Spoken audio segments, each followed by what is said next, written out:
जय श्री कृष्णा दोस्तों। आज मैं आपको वैशाख मास की कहानी सुनाने जा रही हूँ। जैसा कि हम जानते हैं वैशाख मास का आखिरी दिन बचा है। इस कहानी को सुनने से हमें बहुत पुण्य फल मिलता है। अगर पूरे महीने नहीं सुन पाए हैं तो इस आखिरी दिन सुन लीजिए।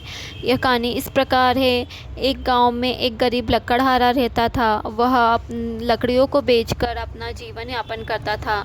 उसके साथ उसकी एक पत्नी भी रहती थी। दोनों जने लकड़ी के गट्ठे को बेचकर अपना जीवन यापन करते थे। एक बार उस गरीब लकड़हारे की पत्नी ने गांव की औरतों को वैशाख स्नान करते हुए देखा और उसकी पत्नी ने उन सब औरतों से पूछा कि इसको करने से क्या फल होता है। सब औरतों ने विस्तार से बताया। तब उसकी पत्नी ने सोचा कि अब मैं भी वैशाख स्नान करूंगी। उसने पूरा महीना वैशाख का स्नान किया और वह जो लकड़हारा लकड़ियों का गट्ठा लाता उसमें से रोज़ एक एक लकड़ी बचा कर रख लेती।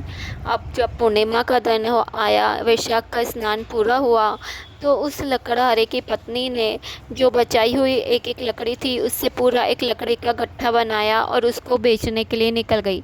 भगवान सत्यनारायण भगवान की कृपा से वह लकड़ियों का गट्ठा चंदन का हो गया और राजा के महल के सामने से जैसे ही गुजरने लगी तो बहुत अधिक खुशबू पूरे राजा के महल में जाने लगी।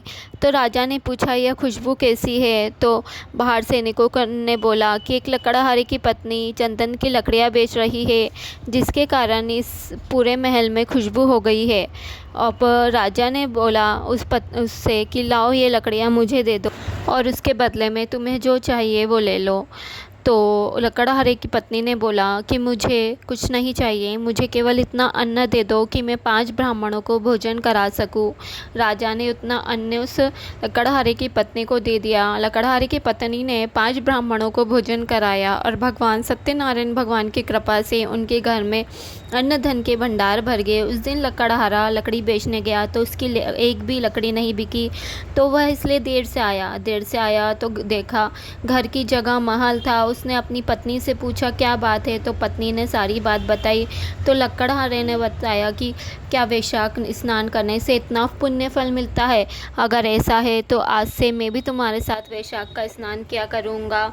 दोनों ने जोड़े से स्नान किया। अगला और उनके घर में भगवान सत्यनारायण भगवान लक्ष्मी नारायण के भगवान से अन्न धन के भंडार भरे रह गए हैं। भगवान जैसे आपने उस लकड़हारे पे कृपा करी वैसे सब पे करना, सबके अन्न धन के भंडार भरना और जो मेरे चैनल को सब्सक्राइब करे उसके विशेष रूप से भरना। बोलो लक्ष्मी नारायण भगवान की जय।